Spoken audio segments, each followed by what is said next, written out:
Olá, tudo bem? Meu nome é João Paulo. Este é o terceiro vídeo da série O Credo, os 12 artigos de nossa fé. Hoje falaremos do primeiro artigo. Em Deus, Pai, Todo-Poderoso, Criador do céu e da terra. Creio em Deus. No Brasil, mais de 90% da população crê em Deus. Católicos, evangélicos, ortodoxos, muçulmanos, espíritas, budistas. Em nome de Deus se faz muitas coisas, coisas boas e coisas não tão boas. Agressões, vinganças e guerras foram feitas em nome de Deus. O primeiro astronauta, dando a volta ao redor da Terra, disse: Não encontrei Deus. O lavrador, que trabalha no campo, nos dizia: Encontro Deus em todas as coisas da minha vida. Nos Salmos, o fiel grita: Deus, onde estás? Salmos 42, 89, 115.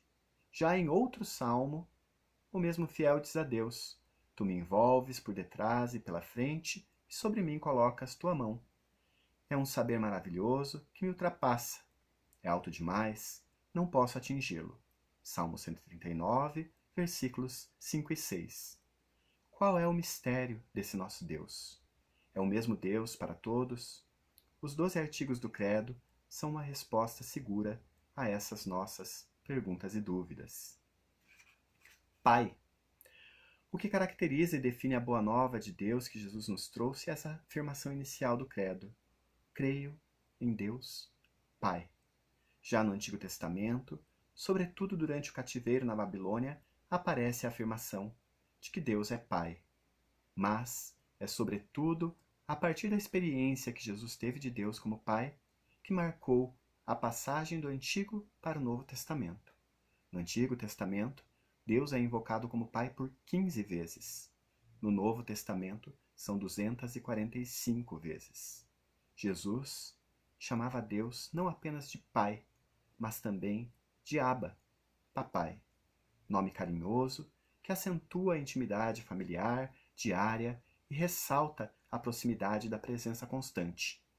Esse olhar sobre Deus como Pai é a raiz da Boa Nova que Jesus nos trouxe.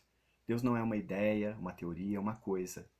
Deus é alguém muito amigo, que tem nome, que nos olha, que nos acolhe, que nos ama e que nunca se afasta de nós. Em um salmo se diz: Yahvé é tua sombra. Salmo 121, versículo 5. Mesmo querendo, você não consegue separar-se da sua sombra. Deus está sempre contigo. Ele é e será sempre Emanuel, Deus conosco, Deus Pai, Abba, Papai. Paulo escreve na carta aos Romanos: Vocês não receberam um espírito de escravos para recair no medo, mas receberam um espírito de filhos adotivos, por meio do qual clamamos: Abba, Pai. O próprio Espírito assegura ao nosso espírito que somos filhos de Deus. Romanos, capítulo 8, versículos 15 e 16. E na carta aos Gálatas ele escreve: A prova de que vocês são filhos é o fato de que Deus enviou aos nossos corações o Espírito de seu Filho que clama: Abba, Pai. Portanto, você já não é escravo, mas filho. E se é filho, é também herdeiro por vontade de Deus.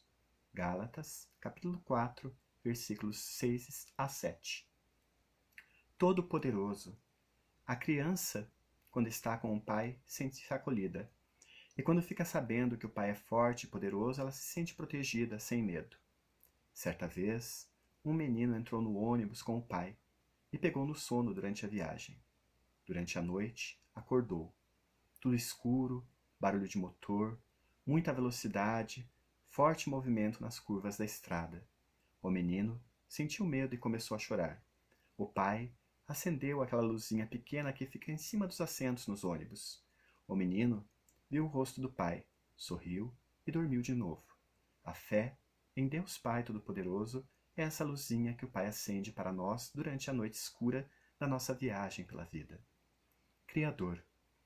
Na época do cativeiro na Babilônia, século 6 a.C., cresceu o uso da palavra criar para indicar a ação com que Deus nos acompanha na vida. No livro de Isaías, a palavra criar indica não só a criação do céu e da terra, mas também e, sobretudo, a força com que Deus faz acontecer os fatos da história. A palavra criar, em hebraico, se diz bará, indica uma ação poderosa, mais forte do que qualquer outra força nesse mundo, mais forte que o poder opressor de Nabucodonosor, rei da Babilônia, mais forte também que o poder do sistema neoliberal de hoje.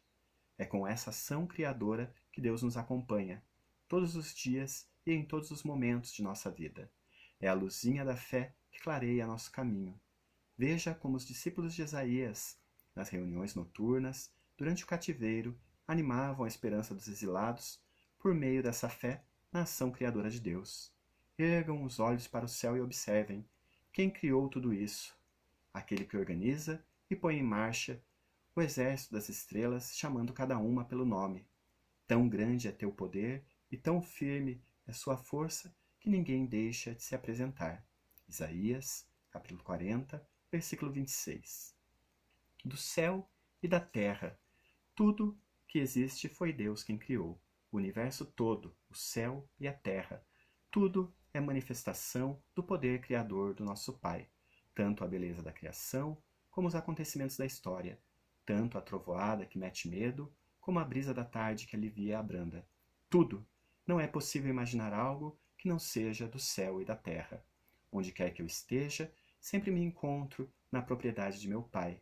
Em qualquer lugar do mundo, estou sempre em casa. Essa fé renovada do povo no Deus Criador abriu um novo horizonte, cujo alcance para a vida só se compara com o horizonte que a ressurreição de Jesus abriu para os discípulos desanimados no domingo da Páscoa. Essa fé ajudou o povo exilado a superar o desânimo do cativeiro e a renovar a fé, a esperança e o amor. Gerou toda aquela renovação que até hoje transparece nos capítulos 40 a 66 do livro do profeta Isaías e em tantos outros escritos da Bíblia daquela época. Espero você no próximo vídeo e que Deus nos abençoe. Até lá!